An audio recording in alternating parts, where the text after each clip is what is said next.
ఇప్పుడు మన ముందు ఓ మంచి మెసేజ్ ఓరియంటెడ్ పర్ఫార్మెన్స్ తో వస్తున్నారు భావన గారు. So let's welcome her.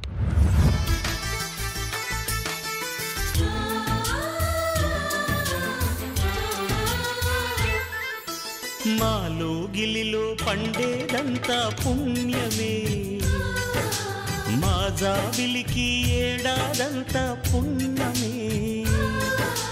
అమ్మా లక్ష్మి, నువ్వు మా ఇంటి మహాలక్ష్మివి. నువ్వు వెళ్ళి ఆ దేవుడి ముందు దీపం పెట్టమ్మా. ఈ ఇంటికి మా కంటికి మణి దీపం, ఈ రూపం ప్రేమకు ప్రతిరూపం. అక్క, ఎగ్జామ్కి వెళ్తున్నా. నువ్వు ఎదురొస్తే నాకంతా మంచి జరుగుతుంది. ఒక్కసారి ఎదురురా అక్క.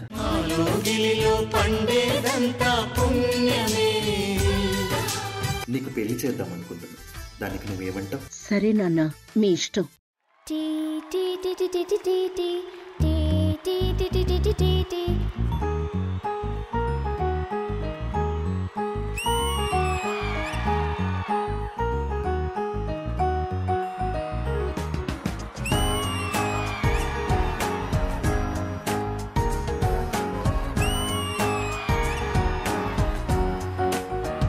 ఓ కనులను తాకే ఓ కల చూపే నిన్నిలా, నన్నే మార్చెనా నువ్వయ్యేలా.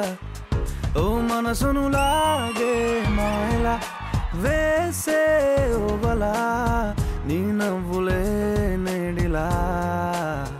ఓ ఆయి నీలో ఉన్న, నీలోనే ఉన్న, నీ ప్రేమే నే కోరుకున్నా.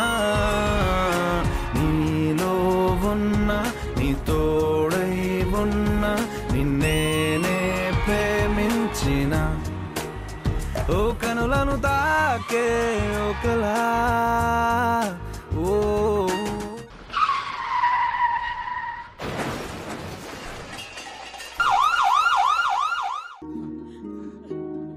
ఏమండి, మీ భర్త యాక్సిడెంట్లో చనిపోయాడు.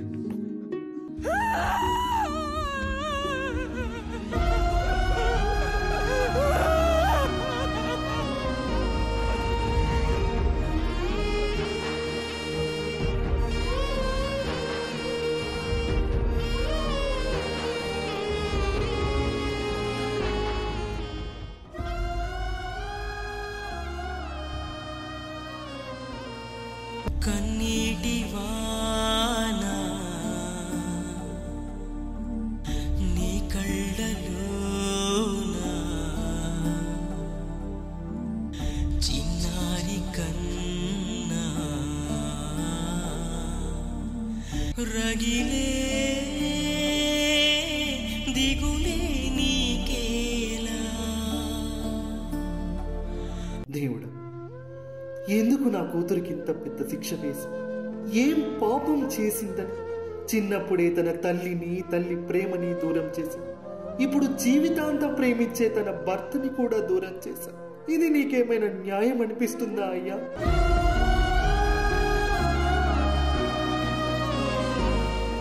లక్ష్మి గారు, రేపు కార్తీక మాసం కదా, మా ఇంట్లో పూజ పెట్టుకున్నాం.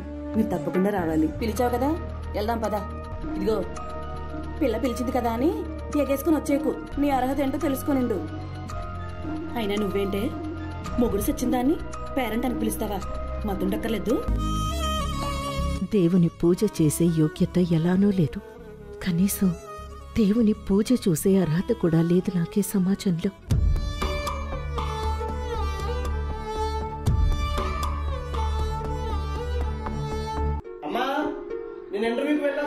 చూసుకో బాబు. పర్వాలేదండి. ఏదో మంచి పని కోసం వెళ్తున్నట్టున్నావు, జాగ్రత్త. ఒరే ఆగ్రా, సుబ్బా అని ఇంటర్వ్యూకి వెళ్తుంటే ఈ ముదనష్టం ఎదురొచ్చింది. ఇంకెళ్ళిన పైన అయినట్టే. కాస్త మంచినీళ్ళు తాగిల్లు. అయినా మాకు ఇదేం కర్మరా నాయన. మొగుడు చచ్చింది ఇంట్లో ఉండక ఇలా బయట తిరగడం అవసరమా? ఏదో కర్మ, ఏదో కర్మ.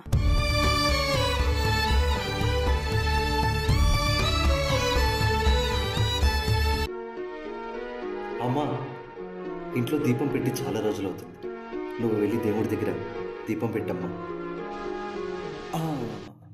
నువ్వు కాదమ్మా, నువ్వు మా ఇంటి మహాలక్ష్మివి. నువ్వు వెళ్ళి ఆ దేవుడి ముందు దీపం పెట్టమ్మా.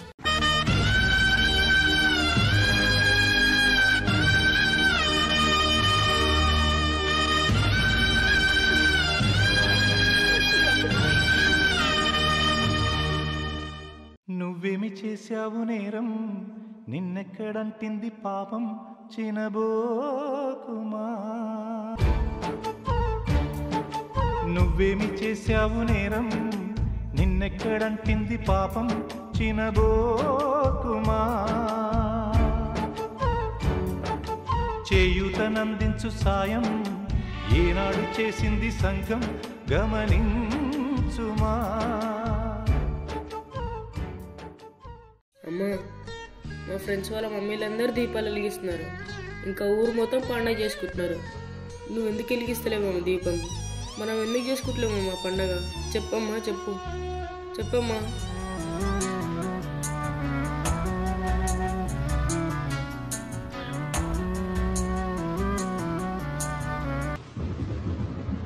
శివుని ఆజ్ఞ లేనిదే చీమైనా కుట్టదంటారు.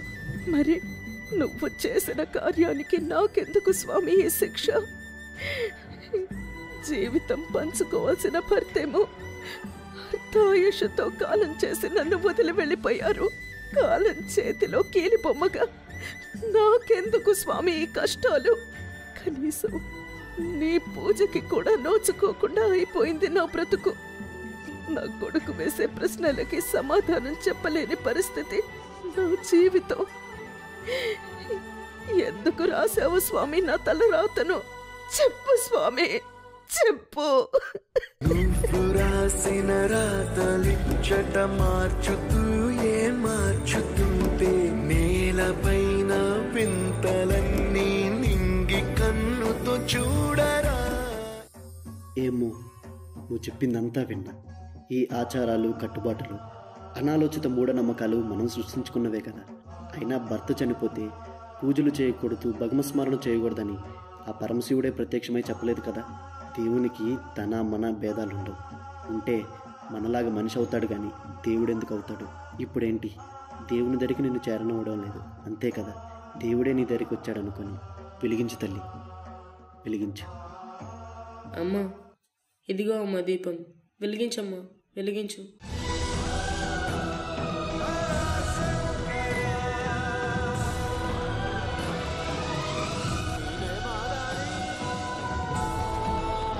శాస్త్రాలు, ఆచారాలు, దేవుళ్ళు, దయ్యాలు ఇవన్నీ మనుషులు పుట్టించినవి, మనుషులు నమ్మినవి. అటువంటి వాటి కోసం మనుషుల్లో పుట్టిన మహిళలను నిందించడం చాలా తప్పు.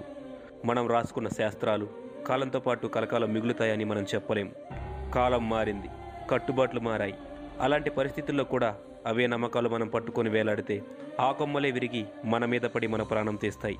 ఇది ఇక్కడ ఉన్న ఈ ఒక్క మహాలక్ష్మి కథ మాత్రమే కాదు, ఎందరో తల్లుల కథ. ఇప్పటికైనా సమాజంలో మార్పు రావాలనే మా ఈ చిరి ప్రయత్నం. సర్వే జనా సుఖినో భవంతు. ఈశ్వరా పరమేశ్వరా చూడరా. భావన గారు, మీ పర్ఫార్మెన్స్ జరిగినంత వరకు అసలు ఎట్ నో పాయింట్ మీరు నటిస్తున్నారని ఎక్కడ కూడా అనిపించలేదండి. ఈ కాలంలో కూడా ఇట్లాంటి డిస్క్రిమినేషన్ జరుగుతుంది, ఊరిలోనే కాకుండా మన మెయిన్ సిటీస్ లో కూడా జరుగుతుంది. చాలా ఇంపార్టెంట్. అండ్ మీరు ఈ మెసేజ్ ఇంత అందంగా, ఇంత క్లియర్ గా అందించారు మీ పర్ఫార్మెన్స్ ద్వారా. Thank you so much for that భావన గారు, నిజంగా thank you so much. I'm so choked after seeing this performance. ఆ ఆడపిల్లకి తెలియకుండా జరిగిన విశేషాలు తన్ని పనిష్ చేయడం, ఎస్పెషల్లీ ఇట్లాంటి సిచ్యువేషన్స్ లో, దీంట్లో ఆమె తప్పు ఏం లేదు. అయినా ఇండైరెక్ట్ గా కానీ, డైరెక్ట్ గా కానీ, ఫ్యామిలీ కానీ, సొసైటీ కానీ ఆ ఆడపిల్లని పనిష్ చేయడం కరెక్ట్ కాదు. అండ్ ఈ మెసేజ్ ని ఎంత క్లారిటీగా మీరు చూపించారు మీ పర్ఫార్మెన్స్ ద్వారా. అలాగే I request master Dilip garu and the team to please join us on the stage. And ఈ స్క్రిప్ట్ ని ఇంత బాగా క్లియర్ గా చూపించిన చాణక్య గారు ఎక్కడున్నారు? It was very very beautiful అండి. Thank you so much. ఇప్పుడు ఇది చాలా అవసరమైన message and thank you so much for showing it so beautifully. Over to you Indraja garu. భర్త చనిపోయిన ఆడదాన్ని విధవరాలు అనే ప్రతి ఒక్కరూ వెధవలే. మనమందరం పరమాత్మ స్వరూపులం అంటారు. నువ్వు చేసేది నేనెందుకు చేయకూడదు, నేను చేసేది నువ్వెందుకు చేయకూడదు. మానవత్వం లేని మనస్సులో ఆ భగవంతుడు ఎలా ఉంటాడు? ముందు మనకు కావాల్సింది ఇతరులకి సాయపడుతున్నామా లేదా, లేదు మన జీవితాన్ని మనం ఎలా లీడ్ చేస్తున్నాం, అవన్నీ పక్కన పెట్టండి. ముందు మనసులో మానవతూ ఉండాలి. అదే లేనప్పుడు ఇంకా వాళ్ళకి భగవంతుడి గురించి మాట్లాడే అర్హత కూడా లేదని నేను చెప్తాను. ఒక వ్యక్తిని బాధ పెట్టి, ఒక వ్యక్తిని కించపరిచి, వాళ్ళు కుమిలిపోయి ఏడ్చే అంతగా బాధ పెట్టి నీకు భగవంతుడి గురించి మాట్లాడే అర్హత ఎక్కడ ఉంటుంది? ఇలాంటి కార్తీక పౌర్ణమి స్పెషల్ ఎపిసోడ్లో ఇలాంటి ఒక పర్ఫార్మెన్స్ రావడం అన్నది great respect to director team. Blessing in disguise అంటారు చూడండి, అట్లాంటి ఒక కాన్సెప్ట్ అన్నమాట. ఒక మంచి పండగ వాతావరణంలో ఉన్నప్పుడు ఎవరైనా శుభప్రదంగా మంగళకరంగా చూపించాలని అనుకుంటారే తప్ప ఇలాంటి ఒక యాంగిల్లో, ఈ కోణంలో ఎవరు ఆలోచించరు. First of all hats off to Sridevi drama company direction department for bringing this.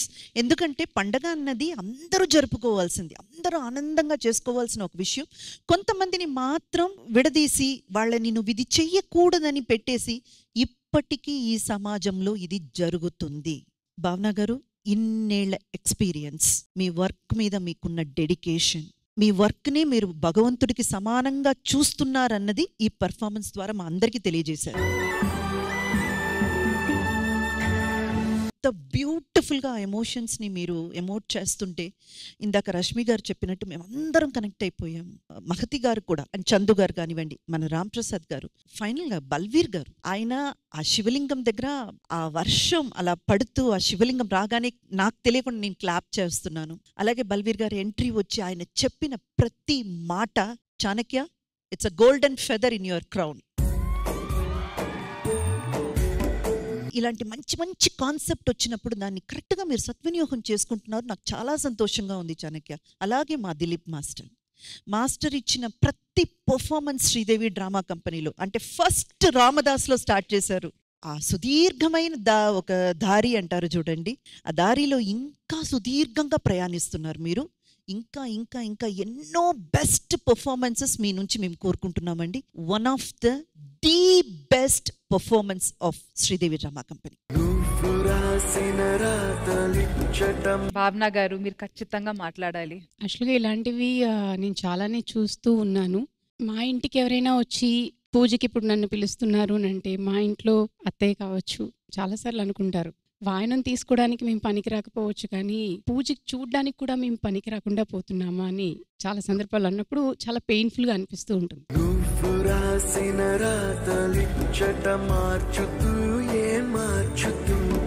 Okay, అత్తయ్య కొంచెం పెద్ద ఆవిడ కాబట్టి ఓకే, చాలా వరకు చూసి వచ్చారు లైఫ్, ఓకే. కానీ చాలా చిన్న ఏజ్లోనే, అంటే ఇప్పుడు విలేజ్లో ఇంకా స్టిల్ 14 సంవత్సరాలకి పెళ్ళైపోయి అంటున్నారు. అదేంటమ్మా అప్పుడే 3 పిల్లలు? మరి ఏం చేయం మేడం, పెద్ద మనిషి కావడానికి ముందే పెళ్లి చేసేసారు, 18-20 రాగానే 3 పిల్లలు అయిపోయారు. అనుకోకుండా ఆయన, మరి నువ్వు ఇంట్లో పెద్దవాళ్ళు ఒప్పుకోరు కదా మేడం, పిల్లల భవిష్యత్తు కోసం కష్టపడాల్సి వస్తుంది. కానీ ఇంకా వాళ్ళకి ఇంకా వేరే లైఫే లేదు. యాక్చువల్గా నాకు డాన్స్ పర్ఫార్మెన్స్ అని ఆ తర్వాత లేదు, ఒక థీమ్ ఇలా కాన్సెప్ట్ అనుకుంటున్నాం, అది చేయాలనుకుంటున్నాం అని అనగానే ఐ ఫీల్ సో హ్యాపీ ఇది వినంగానే. ఎందుకంటే చాలా మంది పెయిన్స్ని అట్లీస్ట్ నేను ప్రెజెంట్ చేయగలుగుతాను, నేను అది ఫీల్ అవుతున్నాను. ఒకప్పుడు మా మమ్మీతో బాగున్న వాళ్ళే నా కోసం మా మమ్మీ చాలా, అంటే మాటలన్నీ పడి ఇంకా అలసిపోయింది. ఇంకా ఇట్లానే మేడం చాలా, అంటే మా మమ్మీ దగ్గర ఎవరైతే సాయం పొందారో వాళ్ళే మళ్ళీ మా మమ్మీని చులకనగా చూడడం అనేది నాకు అంటే ఇప్పటికీ తీసుకోలేను మేడం. నేను వాళ్ళందరికీ చెప్తున్నాను ఈ స్టేజ్ మీద నుంచి, మా మమ్మీని మీరెంత చూసినా సరే మా మమ్మీకి నేనున్నా. మీరు ఏమన్నా అనుకున్నా మా మమ్మీ పట్టించుకోదు. మీరు ఎంతన్నా అనుకోండి, ఒకసారి అనే ముందు ఆలోచించండి ప్లీజ్. నిజంగా వాళ్ళు, మా మమ్మీ నాతో చెప్పి ఎన్నిసార్లు ఏడ్చిందో నాకు తెలుసు. వాళ్ళకి చెప్తున్నా, ఒక్కసారి ఇలా చేసే ముందు ఒకసారి కొంచెం ఆలోచిస్తే చాలు, నాకు ఇంకేం వద్దు. And I love you mummy, sorry.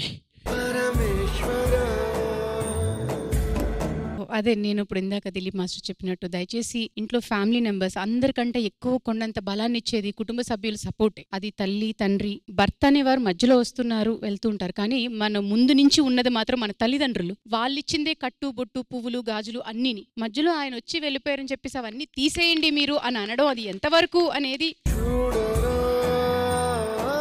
తెలియట్లేదు. సరే ఇవాళ రేపు చాలా మంది భర్త పోయారు అనే తెలియకపోయినా అలా కట్టుబొట్టుతో ఉన్నా కూడా మన ఇంటి చుట్టుపక్కల ఉండే వాళ్ళే పండగ వచ్చింది కదా ఈవిడెందుకు మధ్యలో అని ఇందాక ఇప్పుడు మహతి గారు చేసే ఆ క్యారెక్టర్ ఏదైతే ప్లే చేశారో అలా బయట చాలా మంది ఉన్నారు. దయచేసి వాళ్ళందరికీ నా రిక్వెస్ట్ ఏంటంటే మనిషిని మనిషిగా చూడండి. ఎన్ని రోజులు ఉంటామో ఎన్ని రోజులకి పోతామో ఎవరికీ తెలియదు. ఉన్నన్ని రోజులు ప్రశాంతంగా హ్యాపీగా బతుకుదాం. అందరూ ఒకే మాట చెప్తున్నారు. ఫస్ట్ మనం నేర్చుకోవాల్సింది humanity. So on that note thank you so much to each and every one and a big round of appreciation for you ma'am.